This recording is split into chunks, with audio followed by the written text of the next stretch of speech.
Hello, peeps. Welcome to the Culture and People Cast. Today we have George Randle. And George, in a few sentences, would you tell us who you are and what you do?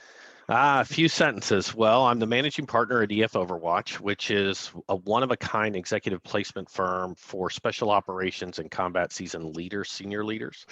And I'm the author of a new book called The Talent War: How Special Operations and Great Organizations Win on Talent, that seems to be doing pretty well so far. Oh my gosh. I want to get my hands on that because I am such a geek. I think, what was the book? I'm going to totally forget it right now. Maybe it'll come to us later in the conversation. And it talked about studying special ops teams, and it talked about like Burning Man and just this sort of like this Yeah. leverage that you could have behind these organizations. And I've always had a fascination with it. I'll try to remember the name of it. I'm sure you've heard of it in our conversation. So I think it's going to be a cool concept, and I'm excited to see. I hope so. It was weird. It was, I joke around because Mike and I had known each other. Mike, my co-author, is a 20-year. I think he spent 16 years in the SEAL teams, and the first 4 or 5 as Marine Recon. He was with organizations and on missions that they make movies about. He's your true chest-beating, knuckle-dragging Navy SEAL. I'm ex-enlisted and officer in the Army, but I've been 20 years in TA, so it was just two people that all of a sudden the light bulb went off. Like, well, what if we mash these two topics together? Uh-huh. And and the lessons learned. And Yeah. so far, I don't think anybody else had that approach. So we're really grateful we came up with the idea. Pretty unique one. I can't wait. So you've been in this people and culture space, talent acquisition, and now an author for quite a while. What is your favorite part of this work? My favorite and my least favorite are the exact same thing, and that is that it's people. And if you're going to be in talent acquisition for 20 years, I think if they did, I'm afraid to do the 23andMe DNA test because I think they're going to find a very masochistic gene dominant across for me to spend that much time in talent acquisition. Favorite part is people, Yeah. and it's always the wild card, but. And one of the things we write about in the book, but why I got into talent acquisition is at the end of the day, it's always about people. Mm. Your service, your product, your whatever it is you do, it starts and ends and begins with people. And everything else is going to be outdated, but people are the one thing that get better over time if you invest in them. Yes. So it's and it has its humorous moments as well. Mhm. Um, but I'm fascinated by the human behavior. Oh So yeah. you combine that and masochism and talent acquisition was the career for me. You made me laugh when you said it's your I knew where you were going there. It's your favorite and least favorite. My favorite thing when I ran HR for corporations was like meeting. I wanted to meet everybody on our team. So interns and up. I just want to meet them, like who Yeah. are you? And I would meet with the intern, like, oh, why do you want to do this work? And oh, I just love people. I was like, all right, let's just stop right here and talk about where we're that's gonna going to we're take you. gonna kill that belief really quickly. You want to like people? Don't go to HR, I know because you it's see it.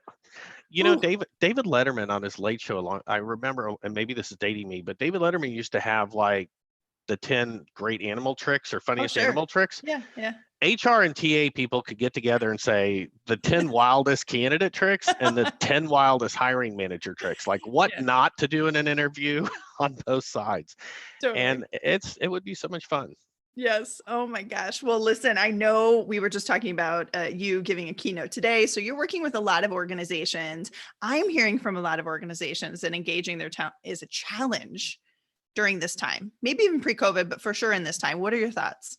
It absolutely is. And I think what everybody, maybe this is unique, maybe it's not, but I think everybody took for granted so many things pre-COVID. And one of Mhm. those things is the maximum effectiveness you could get out of a drive-by conversation. Mm, Everybody talks about, oh, we're not socially interacting, we're not doing that, it's now Zoom, it's impersonal. But think about the times where you were in an office, even if you're 2 or 3 days, the drive-by 5-minute effect, how much you could get done. And now yeah. that 5 minute or multiple 5 minutes as you walk down the hall is now turned into a scheduling nightmare for a 30-40 minute Zoom. Oof. So yeah, it's staying connected and being with people requires more discipline. I Yeah. think it requires a greater focus on the investment in your people to stay connected. Yes. Um, If you're just not one of those leaders, if you don't believe in investing people, if you don't think that that's your role and your privilege in life, then staying connected with people is going to be a challenge. But if you're one of those people that relishes, you Mm, know, hey, I tell you, every Friday we're bringing a cocktail to the final Zoom of the day. mhm. Make it personal, make it fun. It's about investing and connecting. That's all there is. That's all you're trying to accomplish with that Zoom call. Yeah. Yeah. Is there something that you have tried just getting tactical here? We have a leader or an employee on listening today that says like, yeah, I want to improve our culture. I want to do something different. Is there something tactical that you could share with us to improve that intentionality or those connection points? If there's something intentional, um, for me, the most intentional thing is making sacred my one-on-one times, Yeah. not violating them.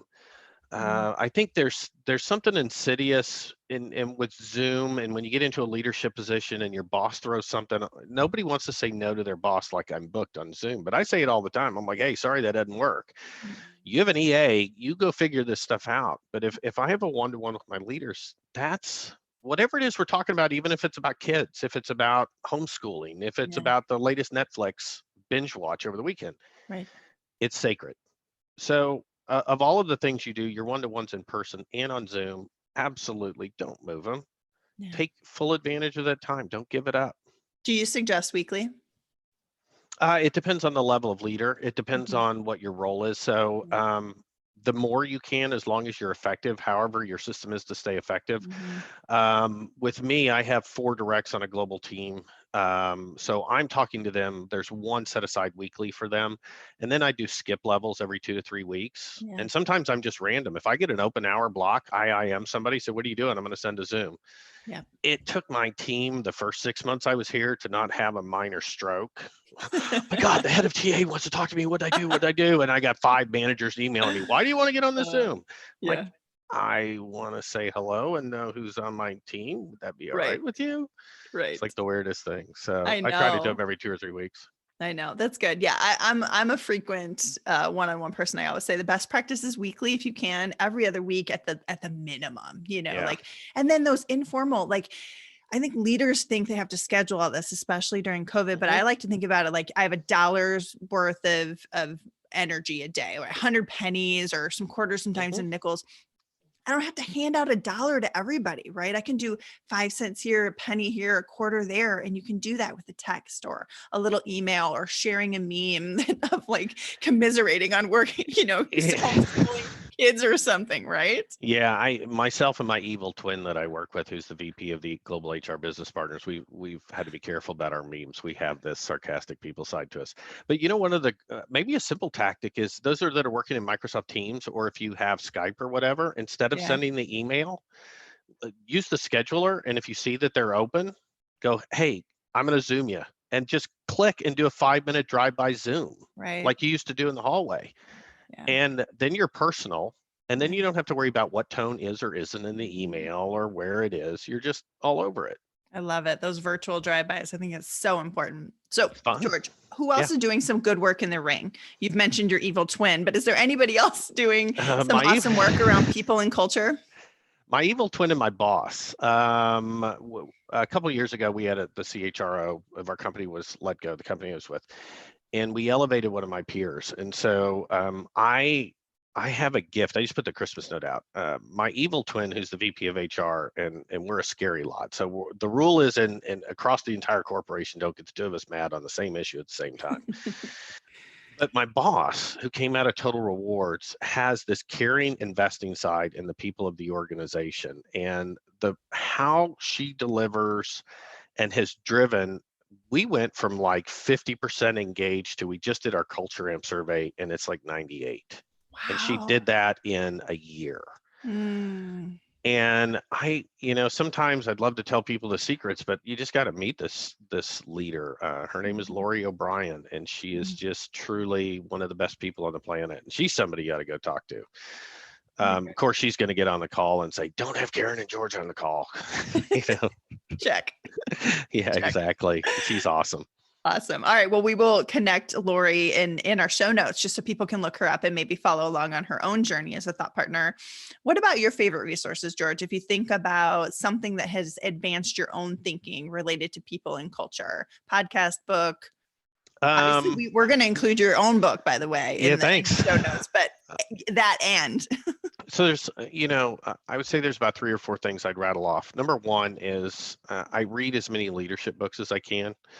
My wife taught me a long time ago, you can pay $18, $19 for a book, but if you get one thing out of it that advances how you deliver, it's worth it.